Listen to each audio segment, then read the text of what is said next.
Hello, everyone, and welcome back to another edition of Neonatology Review Isolate to Crib. I'm Dr. Jyoti Sharma, and I will be your host for this episode. The purpose of this podcast is to review high-yield common topics in neonatology. While our focus is geared towards the perinatal neonatal boards, anyone learning or studying neonatology will find this podcast useful. For this episode, our guest is Dr. Sanjay Akangari, who is a neonatologist with us here at Children's Mercy Hospital in Kansas City. Tell hi to everyone, Dr. Akangari. Hi everyone, this is Dr. Akangari and thank you Dr. Sharma for inviting, and it's a pleasure to be here. And he is joining us today to talk about all you need to know about Group B Streptococcus infection or GBS. In this episode, we will cover the epidemiology, pathogenesis, and management of GBS infection. So, Dr. Akangari, to start off, let's talk about the incidence and epidemiology of Group B strep. Sure, Dr. Sharma. So, in the US, incidence of GBS disease was approximately 2 cases per 1,000 live births in 1990s and early 2000s. This has decreased to approximately 0.5 cases per 1,000 live births by 2016. And this decline is mostly for early onset GBS disease. And Dr. Sharma, important point to remember that this overall decline is on early onset GBS disease and has been due to universal screening of pregnant women for GBS colonization and widespread use of intrapartum antibiotic prophylaxis or IAP. Dr. Akangari, thanks for that review. And as you mentioned, there has been a dramatic decrease in early onset GBS disease just with universal intrapartum antibiotic prophylaxis, and that has been remarkable. So how about late onset GBS infection? What is the incidence epidemiology of that? Yes, so the incidence of late onset GBS disease in the United States has remained unchanged since 1990s and is approximately 0.3 to 0.4 cases per 1,000 live births. This may be an important point to know for neonatal boards and in clinical practice as well, that African American infants are at higher risk of infection than white infants, and the rate is about 0.6 versus 0.2 cases per 1,000 live births. That is a good summary of the incidence of GBS infection. Can you talk about the risk factors for GBS infection? Sure. So the primary risk factor for early onset GBS infection is maternal colonization of GBS in genitourinary or gastrointestinal system. And the rate of transmission from colonized mothers to infants without intrapartum antibiotic prophylaxis is about 50%. But only 1 to 2% of all infants born to colonized pregnant women end up having early onset GBS disease.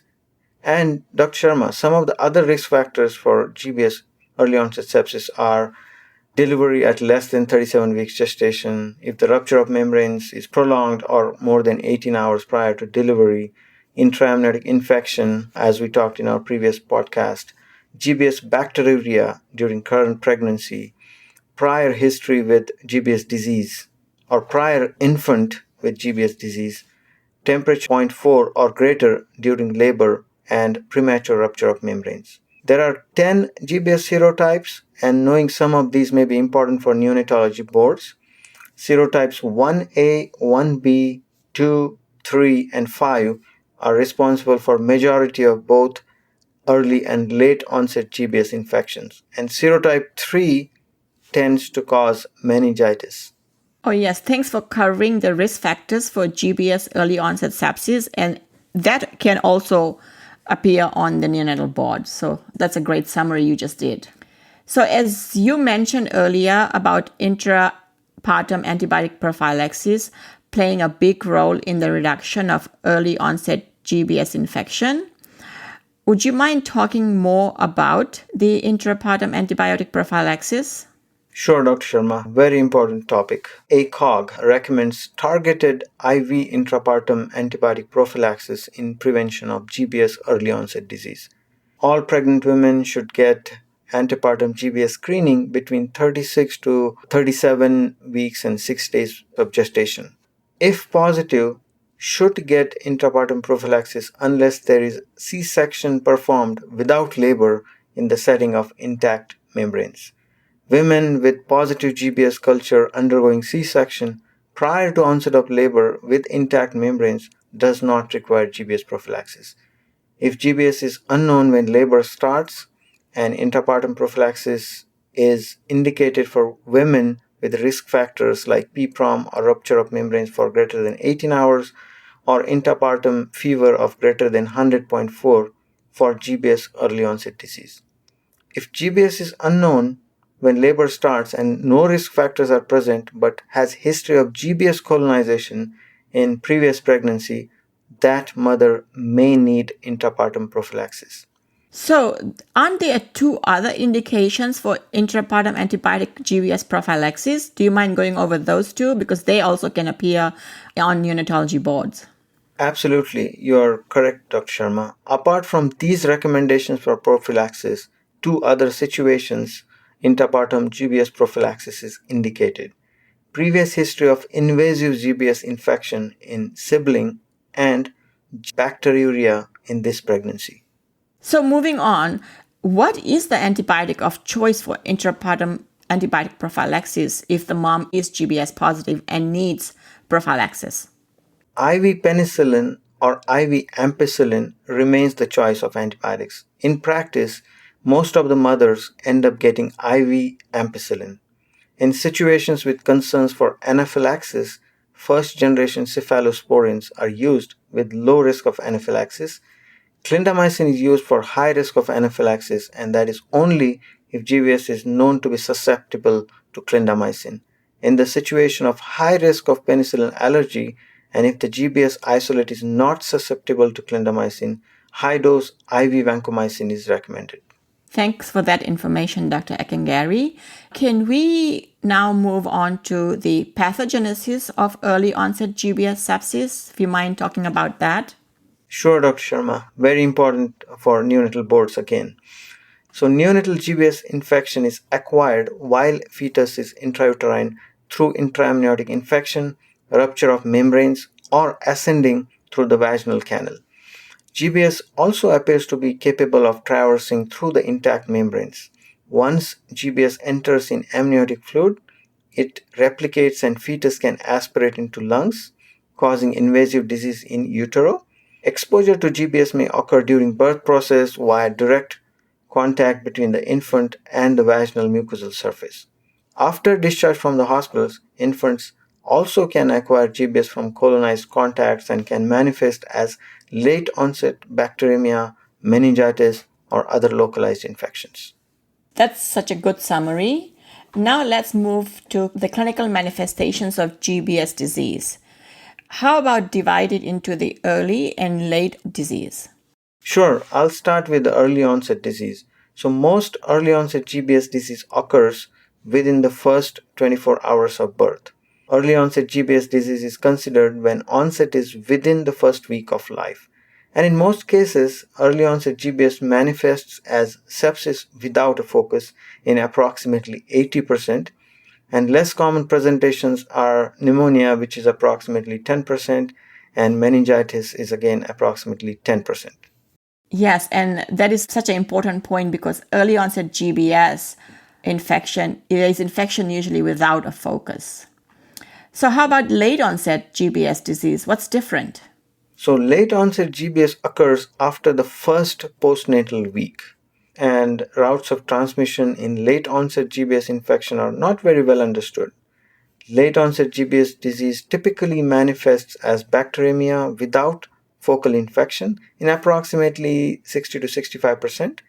Less common presentations are bone or soft tissue infections, and that includes osteomyelitis and septic arthritis or meningitis. Late onset GBS meningitis may lead to vascular complications like arterial ischemic stroke and venous thrombosis, and also that contributes to poor neurologic outcomes.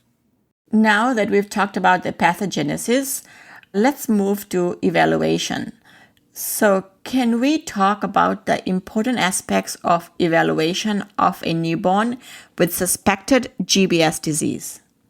Yes, so with any newborn should be a low threshold for evaluation and empiric treatment of possible early onset GBS disease.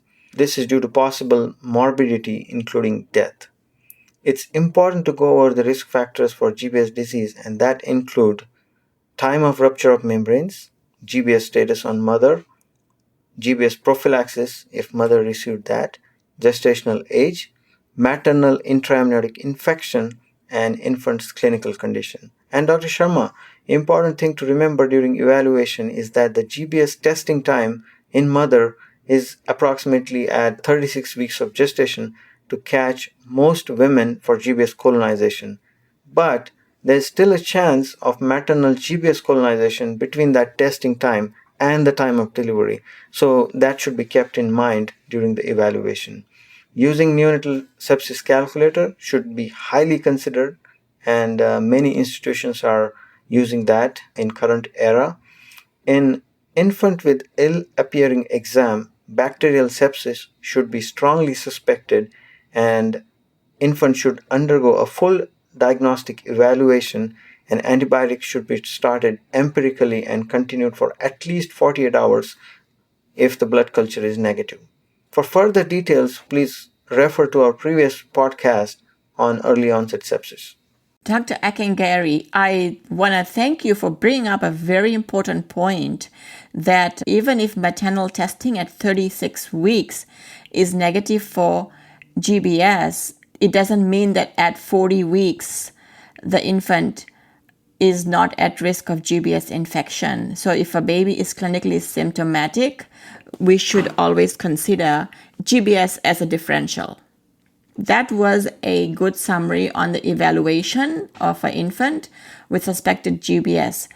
How about the management of infants with GBS infection? So, antimicrobial therapy and stabilizing the infant is a key in management of these infants. Supportive care includes ventilatory support, fluid and electrolyte management, hemodynamic stabilization for septic shock and anemia, and seizure control if infant has seizures. Empiric antimicrobial therapy should be broader to cover GBS, other streptococci, gram-negative organisms, and Listeria monocytogenes. Ampicillin and gentamicin should cover all of these organisms above and are preferred antibiotic choices. Once GBS is identified, antimicrobial therapy should be changed to penicillin G or ampicillin, which is acceptable and equally effective. Lumbar puncture should be performed for CSF evaluation to rule out neonatal GBS meningitis. And brain MRI is warranted for infants with GBS meningitis to rule out brain abscess formation during the antibiotic use. And if infant had complicated GBS meningitis, MRI brain is needed again after the antibiotic therapy is done. And IV antibiotics are administered for 10 days for bacteremia without a focus, 14 to 21 days for meningitis, 21 to 28 days for osteomyelitis, and 14 to 21 days for septic arthritis. And in some situations, surgical drainage is needed for infants with septic arthritis in addition to antibiotics. Recurrent GBS infections are uncommon, but cases related to infected breast milk have been reported. Dr. Akengari, you have discussed some very important aspects of GBS infection. Can you please summarize the final key points for GBS sepsis? Sure, Dr. Sharma. Universal screening and intrapartum antibiotic prophylaxis has substantially reduced early onset GBS disease. GBS remains a major cause of both early onset and late onset neonatal sepsis. Early onset GBS and late onset GBS has distinct clinical presentations, and sometimes diagnosis may be challenging. GBS infections, particularly meningitis, may have high mortality rate and may cause substantial morbidity in survivors. So, to end this episode, I wonder if you have come with some questions. Yes, I have a couple of questions. Very nice questions. So let's go over the first question. And the question is, you are discussing early onset group B strep infection and the clinical manifestations of the disease with some residents and fellows. Which of the following is the most common manifestation of early onset GBS disease in newborns? And the choices are A. Osteomyelitis and septic arthritis, B. Meningitis, C. Pneumonia, D. Sepsis without a focus, E. Urinary tract infection, and F. Omphalitis. What do you think, Dr. Sharma? Okay, I think you just mentioned that 80% of early onset GBS disease is sepsis without a focus. Therefore, the answer I think is D. Am I correct? Absolutely correct, Dr. Sharma. So sepsis without a focus is the answer. And as you said, in vast majority of cases, early onset GBS manifests as a sepsis without a focus. And pneumonia is about 10% and meningitis is about 10% in the presentation. Yeah, and this is again a very important question that can appear on the neonatal boards. Do you have another question? Yeah, I have one more question, which is relatively short compared to the previous one. So everything is related to GBS except, so we have to rule out. So A is vaginal colonizations increases with age. B, greater risk of infection with prolonged rupture of membranes and prematurity. C, acquired by transplacental route. And D, penicillin is the ideal treatment in infants with GBS infection.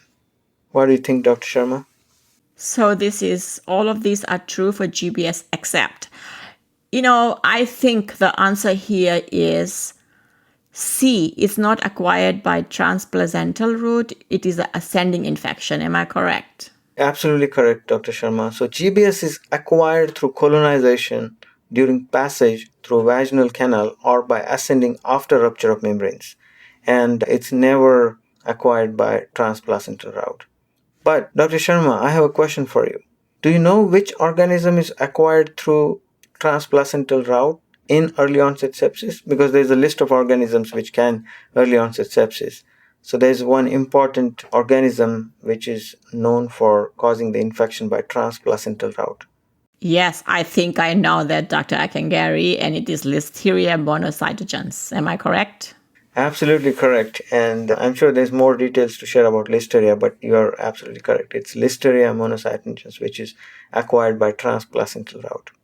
Well, thanks for bringing up Listeria, because in one of our future podcasts, we will actually discuss Listeria in detail.